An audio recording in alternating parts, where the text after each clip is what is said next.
Fantastic. That was not part of your skill set that we discussed, so it's okay. So I'm Emily. I've presented in front of college groups for a couple years now, here and there. I loved college when I was in college years. Now I'm out of college years, but I still love it. I obviously can't let go, so here I am still. And I talked at the Awaken Alive 2-day conference. If any of you were there, I see some familiar, God bless you, some familiar faces. I talked about a concept called I Am Built, which is a program I came up with that combines Strength Finder 2.0 by Gallup with creating a mission statement and acknowledging that you were built with purpose by a perfect creator and that you can do some really awesome things when you know what you were built to do. So I talked about that at Awaken Alive at the 2-day conference. That was really fun. And today we're going to do a church hack, which is a version of a hackathon, but we're going to approach it towards the church and what's happening in the church and what we'd like to see happen in the church going forward. So I have my beautiful Vanna White helping me out here, Mikey, and we do have 3 awesome kids. They are, Sam is 6, Gabe is 7, and Wolfgang is 13.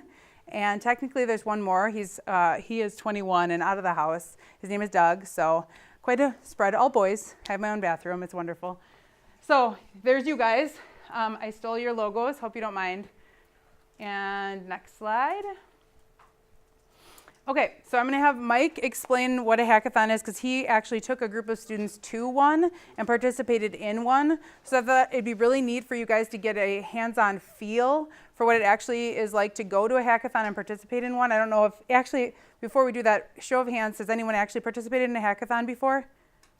Okay, so 1, awesome. Thank you for showing up.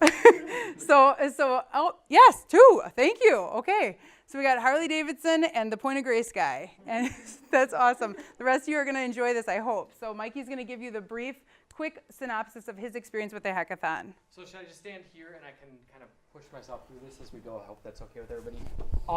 So what is a hackathon? So when I hear that, I start to think that I'm going to have to break into something, take something apart, right? So that was originally what they were set up for. We actually took some students from Oconomowoc and we went down to St. Louis this last, I think it was in October, and take a look at all the schools that were there.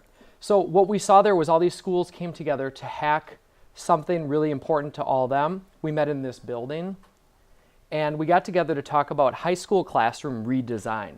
So Emily just said that the hackathon you're going to talk about tonight has to do with maybe redesigning the church. The students we brought down collaborated with all those different schools I just showed you here. They walked through and they got together and they talked for quite a bit of time about how do we redesign a school. So what they tried to show us was, if you look at the school setting from 1900, see a bunch of students in desks and rows. The 1950s, see a lot of students in desks and rows. 1980s, students in desks and rows. Today, these pictures were taken in a high school in St. Louis, and that was kind of how we started thinking about this hackathon. So what happened was the students were given the challenge of get together, have a conversation, talk about the things that do currently exist, and what on earth you could do within that given amount of time to change that up. So it was really cool. If you would have been there, you would have seen my kids, huddled around with sheets of paper and jotting down things they wish that they could have seen or that they hoped it would be, or why haven't we changed? So questioning a lot of things. So a lot of questioning, a lot of conversation, and then people doing things that felt a little bit like it made them sick in the stomach, like, well, what if we threw desks out? And people go, whoa, throw the desks out? Or what if we didn't have a whiteboard at the front of the room? So they were really thinking about that. They were given a budget. It was a fake budget. Some of the kids actually thought they would get to go spend it on maybe how you would paint the room. What kinds of new things could you get for the room to make it a little bit more interactive? Maybe microphones for the teacher or for the students. Maybe things would be circled up, maybe some comfortable furniture to sit in. Somebody even suggested like a little coffee shop like in the room, so you could get one of those Keurigs and you could have like hot chocolate or tea or coffee as you were sitting and learning your math or your social studies, your science. So that was what it looked like. So they kind of took a look at the background of it. We don't have to go into all this, but the point is I think what Emily is going to get us to think about is what is the background of the church and how does that set up? And that's what my students did. And they were given a challenge prompt, like Your challenge is to provide solutions that illustrate your understanding of how this could change and what it could look like. And so if you remember back, they got together and they hadn't really met each other. So we've kind of blended a group here. You've met each other. You seem to get along really well. But the point is you all have your experiences. And so they brought their experiences of what they did know to what they hoped they could see or to what they didn't know. And they kind of created this small community of that. So there were design parameters. I think Emily will get into what the design parameters will be for tonight, but they had certain things that they needed to think about. And then they got to work for about 5 hours. We don't have that much time. We're actually doing a hackathon in fast motion, but they were allowed 4 minutes to pitch their ideas at the end. So really the way it looked was, here's the idea, go and have discussions, jot down your new ideas, and then come back with a debrief. So any hackathon would look like that. Here's the problem. Here's why there's a problem. Here are some ways we could maybe have solutions to that problem. Go and think, brainstorm, dreamstorm, write your list of I wish, and then come back for design. And then they had different items to include in that. So it was really cool watching my students get up and talk about it. They said, here's what we hope it would look like. Here's what we wish it looked like. And then the judges listened to them as they went through those kinds of things. Judges had a criteria. And then you could see they got pictures of that. Now, they got pictures to see of what a classroom looked like so they could kind of visualize these things. And then they had the opportunity to go work together and hack what a classroom could look like. So I wanted to do this pretty quick, but I just wanted to give you an idea of the hackathon is a time for you to get together, collaborate, talk, and showcase some of your ideas that are innovative to change how you would do that. Okay. Did I explain that all right? Awesome. Thank you. Everyone, a round of applause for Vanna White, please. All right. So I acknowledge that not all of you might be WELS members, and that's okay.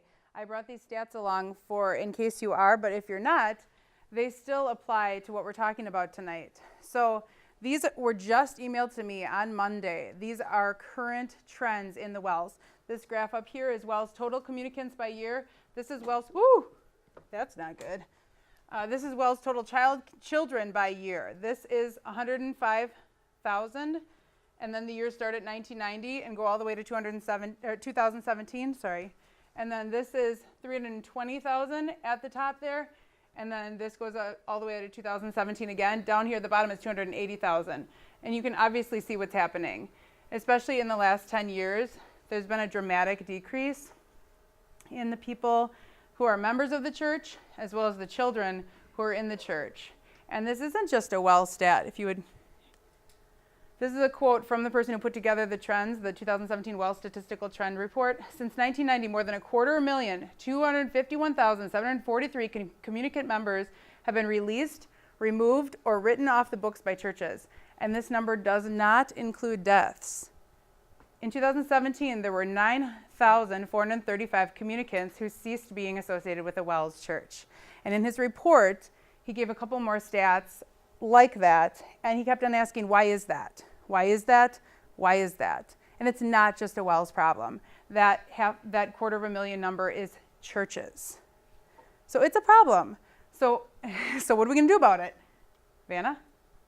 We're going to church hack 2018. We're going to come up with some solutions based on what you guys love about the church. Whether you've been in church your whole life, or you've only gone once, or you hate the church, and you want to do something to make it look different so you don't hate the church anymore, that's why we're here. So you can fall anywhere in that spectrum, and we still want you to be here, and we want to hear your voice. And there are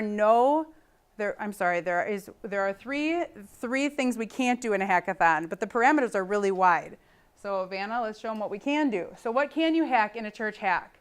You can hack the worship style, the worship location, worship format, sermon length, message delivery, location, size of location, type of location, decor, seating style, worship day, day of worship, flip the words around, colors of walls, time of service, liturgy, no liturgy, city, message topics, passive, active, outreach, discipleship, responsibilities, roles, worship times. Did I say that like 5 times already?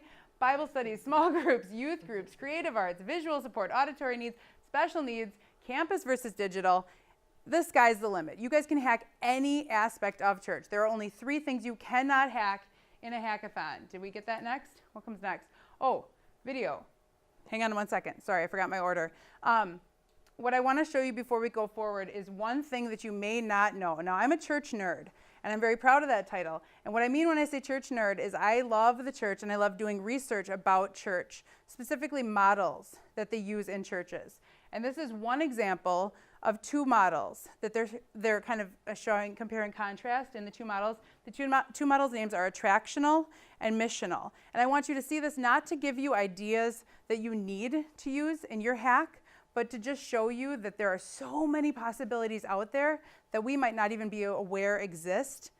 So this is just one 2-minute video that shows the difference between 2 models that exist in a world of models. I hope we have sound. Okay, so attractional was the first one, where essentially an invitation equals evangelism. You believe somebody else was trained better than you with years of schooling to relay the message of the gospel. So you invest in a church you enjoy, and then you invite your friends to come enjoy it with you.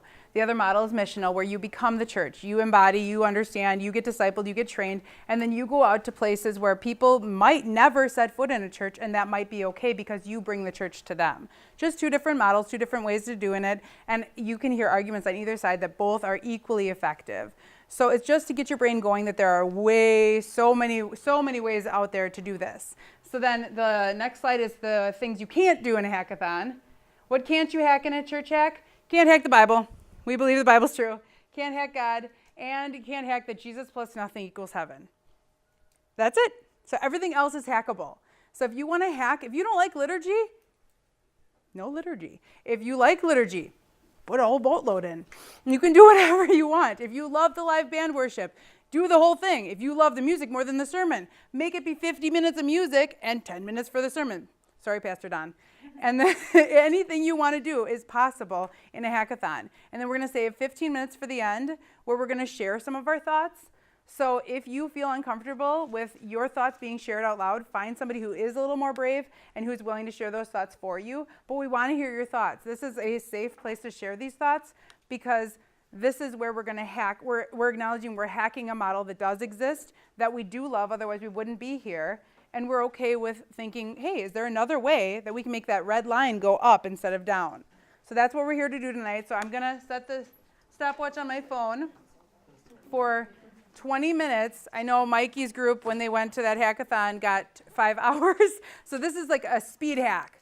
This is a mini version of it. It's really just geared to get thoughts out there that maybe nobody has thought of, and it's in your brain, and let's get it out there and share it. It's meant to inspire you guys, to encourage you guys, because someday the church is going to be yours. In theory, it should already be yours, but one day we're going to be dead, and it is actually going to be yours. So what is it going to look like? What do you want it to look like? Let's start now. So we're going to set the clock for 20 minutes, and I'll give you a 5-minute warning when we're almost up, and then you can kind of start to wrap up the conversations, get everything written down. You partner up if you want to. If you like working solo, you can do that. And don't be afraid of pairing up with someone you don't know, or if that's not your thing and you're more of an introvert, that's okay too. And you'll get you can use markers. Yes, please. Yep, markers. You can get up and move around. Yeah. You can hit the floor if you want. They're my kids' markers, sorry. It's a little snack for you. Pastor, that's my Cheerio from before. Sorry, handle with caution. And you can go out of the room if you want to. We have extra paper if you want more paper. You can use the note sheet I included.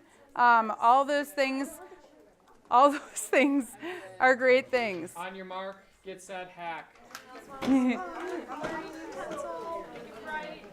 Jason, I'm very excited for your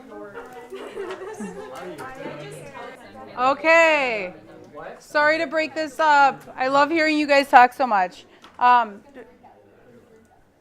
Did anybody hear something that surprised them? Raise their hand if they heard something that surprised them. Hopefully that's good laughing. Nobody heard anything that surprised them. Wow. You guys got a pretty innovative brains. Did anyone hear anything that got them excited about church? Okay, good. All right. Did anybody feel a little frustrated by this at all? It's okay to be honest about that. Is this a little frustrating? Okay. I discovered something kind of cool when I was putting this together, that there is a really, really old original church hack that exists, and it's in the Bible, and it's in Acts. So the original church hack was what happened after Jesus ascended into heaven, and the disciples got the gift of the Holy Spirit, and they started the new form of church, which was different than the temple and different than all the laws of sacrifice and the rituals. It was about a relationship, not just with God, but with each other. And I want to read through this with you guys real quick. Acts 2:44 through 47. All the believers were together and had everything in common. They sold property and possessions to give to anyone who had need.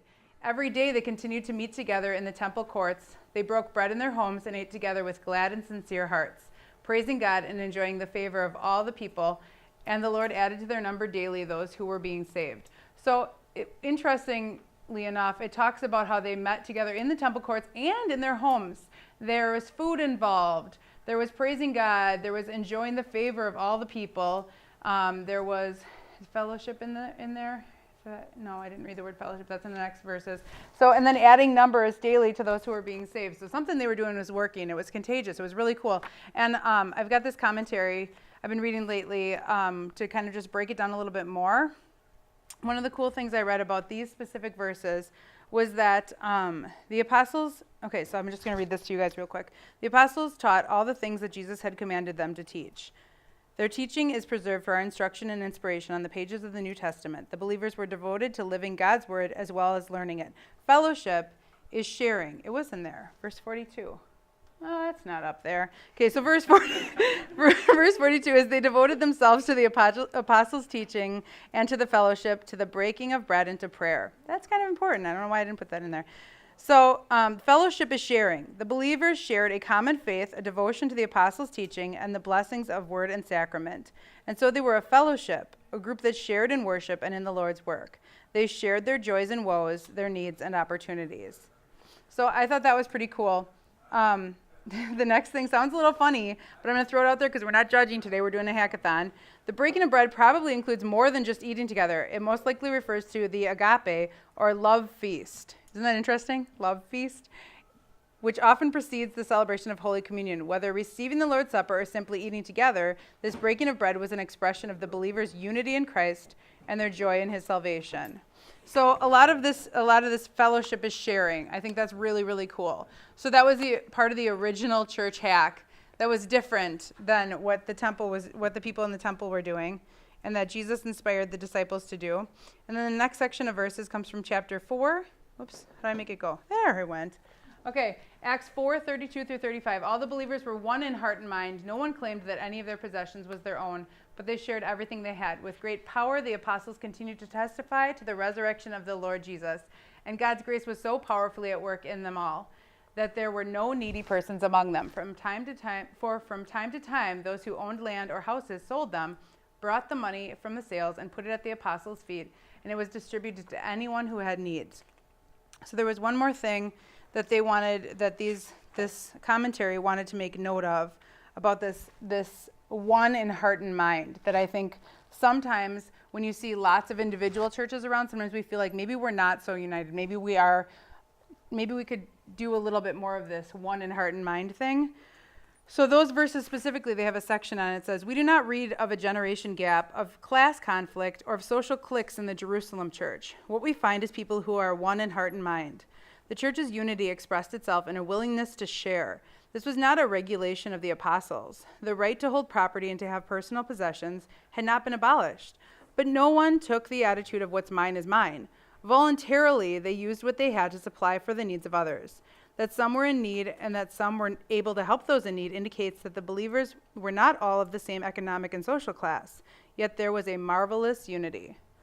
So how about that for a church hack? What if that model was the church we built of the future? What if it was simple about unity and fellowship and sharing in our woes and our joys and giving what we have when we have it and asking for help when we need it? And this really cool thing where it's all about Jesus and connecting with each other over something that that saves us for all of eternity. So I just thought that was really cool, and I wanted to share that model with you guys. But now I want to move into what you guys came up with and see if there's any similarities in this original church model, or if there's differences, and if so, where they collide, where they kind of affirm each other, what's different, what's the same. So we're just gonna, this is actually the end of my PowerPoint presentation. So all we're gonna do moving forward is if you've got something to say, I wanna hear it. And then the only rule about this is, if you don't agree with what somebody says, for the sake of creativity, we're gonna keep that to ourselves. You can write it down if you wanna make a note of it yourself, but just to keep the environment creative, we're gonna keep thoughts of negativity off the table. So share anything you think is possible, or if it's not possible, maybe try and share it in a constructive way. Is that fair? Okay. So any thoughts on, let's start with like sermons or worship styles or anything. What's a good place to start? Anyone want to be brave and be the first comment? Super scary, I know. There's got to be someone brave out there. Yes, thank you. So we were thinking about having like a theme that you would have for the message, like maybe like by month or by a couple of months, that you could like put out so people would know about it, so they know what's going to be talked about before like they show up, kind of thing, and they could be topics that are relevant. I mean, not saying that they're being taught now, but Nice. So like publicize them ahead of time. So if you want to, you can study up, or you can get excited about what's coming, or okay, cool. I like that. I like that a lot. What else did you guys come up with? Daniel. So we were kind of thinking about potentially shifting a lot of the church's focus away from like a Sunday morning service and instead more towards Bible studies and like small Bible study groups. Okay. That way, at least for me personally, I get a lot more actively like involved in Bible studies compared to just in church. Though church is great for worshiping God and stuff, but really growing in my faith, I think that happens the most when I'm involved in like Bible studies. So that's the direction we kind of want to see things shift a little bit more. Okay, so smaller groups, more conversation, right? Or not necessarily smaller? Not sure. I think the smaller is more beneficial, but if you have a large church, I don't know if that'd be as possible. Maybe multiple small groups, Yeah. like within the, or whatever. I like that. We were talking a little bit about that in the back table too, about how it frees you up to ask questions. Like sometimes you're in the middle of a sermon and it's 40 minutes long, so you're going to forget your question by the end. Well, that happens to me, sorry. Anybody else? Thank you, Daniel. Come on. Thank you. I'd like the sermons to be a balance between like basic enough that anybody can just jump in, like if you want to invite a friend to church or something, but also like something that gets you thinking. Okay, so a balance of if a beginner comes and has never been to church before, they would understand it. Likewise, if somebody's been a Christian their whole life, they might still be fed by it. Okay, I like that. If you combine that with what in the green WLC jacket, what's your name? Paige. If you combine that with Paige's idea, that could be really cool. Like put the topics up ahead of time, and then you know what you're walking into, but then have a little bit of that depth in content. Yeah. Did anyone else have anything similar in that arena, in the depth of content or allowing all-inclusive kind of mentality? You're unique. I like that a lot. Okay, other ideas. What about kids? What about special needs ministries? Anyone touch on that? Are we doing a good job there? Does anyone have any off-the-cuff thoughts about special needs ministries? Oh, I was just saying Or- about kids, when I go to, I've never been to a WELS church that has done this, but I've been to some Lutheran churches where the kids don't go to church, they go to Sunday school Okay. during church, and that's the worst thing. That makes me so sad that like we're teaching our kids you don't get to go to church until you're 13, and then you can go to church because they can't understand church. Like, what's wrong with us that we're doing that? So that's just my really big thing. Like, your kids should be in church, and like our church does like there's like childcare. Like, if your child is really crazy, so like you can't pay attention, like someone will take their Sunday that they'll watch your kids for you. So Oh, that you cool. can, like, pay attention to the sermon a little bit more. Okay, so in your idea, it would be really neat if, as a church, we would be a little more accepting of the really boisterousness of kids, Yeah, like the being, wiggles. and our pastor always says, like, if he hears kids, like, screaming during his sermon, that, like, that's, like, the best sound in the world. He's like, 'cause that, I know that kids are in our church. So. That's really cool. That's really cool. Does anyone else have a perspective on the noise of kids? Oh, is this on this? I at least said the opposite. I love that I go to St. Marcus and I love that they have like a kids sermon so that all the kids are out of there because there is nothing more distracting than having children in church and it drives me nuts. And so, not them being there, but just being like you're not able to focus. The parents aren't able to focus on the really why you're at church. So I think it's a good alternative to have like children's church, but I don't know what ages do you do? We do 2 through 7. Okay. I'm not good with kids. I don't even know what developmentally they can do at 7 years old or understand. But if they can't sit still, I don't know. Thank you for being so honest. I appreciate that. Both of you. We're going to keep you separated. You. I like having, my church doesn't do this on, a regular Sunday, and I think for, smaller churches it's a little bit harder, but, I've noticed for, bigger churches, they have, a specific, children's sermon, in the service. Okay. So, the kids are there, and then they, all go up to the front, and it's, specifically for them, and, I think if, more churches do that, because, it was one of the WELS churches in Minnesota, my uncle, he's pastor there, and they do that, and I've noticed, with your, they make all this noise, I found out, and, they found out that if they have this service specifically for them, in the service, they're, waiting for it, it's gonna be our time. It's in the, oh, that's cool. They get, a little bulletin that's for them. Yes. And so, they can then, it's really simple. They can, follow along and see, that's when our thing is. So, they sit there and wait until the thing is. They get a little excited. And I think that's, a cool idea because, they're still a part of the service. So, you're not taking them out completely. Then they're also not, distracting other people from the service as well because, they're waiting for their thing. And sure. it's, to their level and they're getting something out of it that, maybe a 7-year-old might not get out of, a sermon that's really meant for, an adult. Yeah. Okay. Very cool. Sammy. I guess this isn't something I've noticed. It's just something that is where confirmation is seen as graduation, and a lot of kids drop out. They graduate and then they leave, or they fade away. One thing that I've heard, and I think it's a good idea, is to give kids or train them at earlier ages in church leadership responsibilities.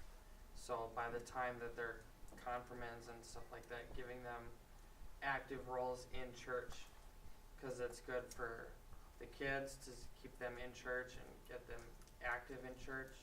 Because there's a big difference between going to church and being active in church. Yeah. And then it's good for adults as well, because adults just fry out and lose creativity.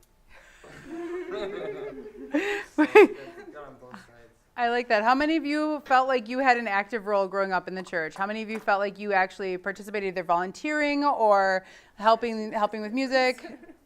Just a couple. Did you like that? Those of you with your hands up, nod if you like it. Yeah, you liked that? Did it help make you want to keep coming back? Is that something that, yeah? Okay, I like that. I like that a lot. Maybe more roles to get kids invested and engaged, and what are they? Because look at the responsibility they have in classrooms. They're capable of doing stuff. We don't know what, but. Yes? To that point, I think the pastors do a good job of humanizing themselves. I'm not holy or a deity or anything like that, but also I think we need to do a better job of letting the average person know that they can actually take a leadership role in the congregation, even a spiritual role, like helping lead Bible studies. I just feel like people would do that, but they feel like they need some certification or not qualified or something like that. Yes. Has anyone else felt that? It would be nice. I don't like the term lay leaders, but that's what sometimes they're called. Sounds like we're just laying down on the job when really probably work a little bit harder than a lot of people. But yeah, can we give out can we delegate? Who was just talking about delegating? Can we delegate out some of that stuff? Can we free up the people in the church to do a little bit more than maybe they're currently doing? Yes, maybe. Is anyone part of a church that already does that and really likes that they do that? A little bit? I see a couple nods. Ish. Okay, thank you. Your hand was up. I say, well, back on like the kids thing, a lot of it is parental education. I taught 5th grade Sunday school for 5 years. And the big issue there is the parents don't, half my kids, the parents did not go to church, and the parents did not go to Bible study, and the kids did not go to church. The kids literally came to Sunday school so they could get confirmed. They never even went to church. And so a lot of it, and I've talked to the pastor at the congregation that I currently go into in Mequon, they have a huge problem with like parental education, where the parents are just like, I just want my kids confirmed, like they don't even have a relationship with their faith and with God and like with the church. Like they don't know the people in the church. I think churches need to do a better job of reaching out to parents whose kids are in Sunday school, but like the families are really struggling with like spiritual stuff. Yeah, and what could that look like kind of thing? I like that a lot. Any ideas on that topic? Any thoughts on reaching? Yes. Well, just one thing that came up to me is if they don't have a real connection with the church, or as you said, like religiously, why is it so important that they need their children to be confirmed? That is interesting. They just think that it's like a pass. Like my child has to get confirmed, and like they're a Christian, like God, like a rite of passage. It's more of like a conscience thing, I think, for a lot of them. Like my child was baptized, my child's getting confirmed. But I think we just need to do a better job of like offering parental education classes, and then also like better Bible studies maybe for like families. Could also be another option, or like kind of Sunday school where you bring your parents along, so like the parents learn the lesson with the kids. That's very cool. I know some churches that do confirmation classes and the parent must come along. I was just thinking, and this is really random, but what if we took away confirmation? Ooh. What repercussions would that have? Okay, and would you suggest an alternative? Like, how would that look? I guess just integrating the church life and responsibilities, and studying God's word into your entire life. So maybe having some sort of small rite of passage, or okay, when you're this age, then you're able to take communion, but it's not as big of a ceremony. Okay. It just, I guess psychologically maybe, it doesn't look like it's a graduation. Yeah, blend that finish line a little bit more. I like that. Very interesting. Nice. Yes. Yeah, like building off of that, like maybe not having it be like a set like 8th grade, because like some people like aren't ready to make that commitment at like what 12, 13. I don't know. It's a big commitment. That's a big commitment. Yeah, it really is. Saying you're gonna die for your faith at like 12 years old. Like some kids aren't ready for that, and I think, but some people, like some kids, like I know, like in 6th grade they were ready for that. So like maybe not saying like this is you're dead set, like you get confirmed in 8th grade, and like having people maybe like who are like sophomores in high school or like seniors in high school, and like 6th graders getting confirmed, like having it maybe mixed together more would maybe make it seem less like a graduation, because there's like they're not all like the same age. Yeah, like, they're not all just like there together. Yeah. Paige. You could have it where, I don't know how you would do it, but you could either like have some sort of, like how you have an examination when you're confirmed, but it's like up to you when you want to take it, sort of thing. So it's not like when you're this age, you're taking it then. But if you think you can take it now, take it now. Kind of Yes. Pastor Don, was that my wrap it up wave? Well, yeah. That wasn't my idea. Okay. Just to give people another example of how really churches have been dealing with this for quite a while, different things to do. But where my eldest grandson, he was, where he goes to church is St. Mark's in Watertown. Their first communion is in 6th grade. And then when they graduate from grade school in 8th grade, it's really a commissioning service. They all have to choose some form of service that they're going to get involved in. Like he said he was going to be one of the lectors then. And, so there are different churches that do things in different ways. Okay. So I thought that was really a neat idea. Yeah. And the idea is so they get away from confirmation and graduation. Sure. syndrome. Sure. Yeah. Interesting. Yes. So we kind of talked about you can't really change the church too much cosmetically to actually make up for that that decline in people attending or kids attending, like just in general. Churches have tried that already. People have tried different worship styles, stuff like that. So we kind of talked about like the reason people don't come to church is because we're hypocritical, we're judgmental, our attitudes are like not welcoming, stuff like that. And so some of the things that the church, and I've noticed a lot in the WELS in general, is like you're closed off. You know, you're not as welcoming, stuff like that. So I think it's also in the attitude of the church, because I've seen some really awesome churches that it's all in the attitude. It's all in the people who attend, in their mission statements. Has nothing to do with what their worship style is, who's preaching, stuff like that. Well, it's important. And then we also talked about how kind of the mission style of it, but like our roles on this earth is to go out and spread the word. So if you gave people the ability to do that themselves, and kind of pastors do more of a training thing instead of lecture at people, it would be like doing the Great Commission just with everybody. So like you would feel more confident as yourself as a believer, and you would have that role in the church, and you would be like actively growing in your faith and going out and into the community. And then eventually, like the original church, it's contagious. Like once you change your lifestyle and you change your attitude, and once the church in general starts changing their attitude and changing the way that they approach others, I think that's when you're really going to see people come back in. And once it's that contagious like lifestyle and that contagious like belief system, that's I think when you're going to really find people coming back. Because like in the beginning there was no church that people went to. So I kind of like that. We really do need to go back to that original church hack and figure out like, you know, we just need to, you know, do what God tells us to do. It's not about worship. It's ultimately really not about the cosmetic things, because that hasn't been working so far for a lot of churches. So Really that's good what points. we talked about. Very good points. Nice synopsis. Does anyone else have a table synopsis they want to share? I saw your hand. I'm sorry. Is it okay if we go for like 3 more minutes? Okay. We can go for 50 minutes if we want, but normally we try to end at about 8:30. Okay. Any table synopsis that just general? Yeah. We talked about how sometimes people feel like their questions aren't answered and they leave because they have a certain perception of the church, like the church hates women, or like the church isn't supportive of mental health, or like different issues. So we talked about having more opportunities in the church for theological like question time and like church brainstorming, kind of like this, but in our individual churches. So if people have questions, like creating an environment where they feel more comfortable, so then we can talk, like openly discuss issues that we have, instead of people just saying, this sucks, I'm leaving. Okay. I like that. What would that look like? I like that a lot. Any table synopsis, you guys? I heard from you a couple times. Well, look at your face. Don't look at me. I'm not talking. Okay, moving on. Pages table. Anybody? Sorry.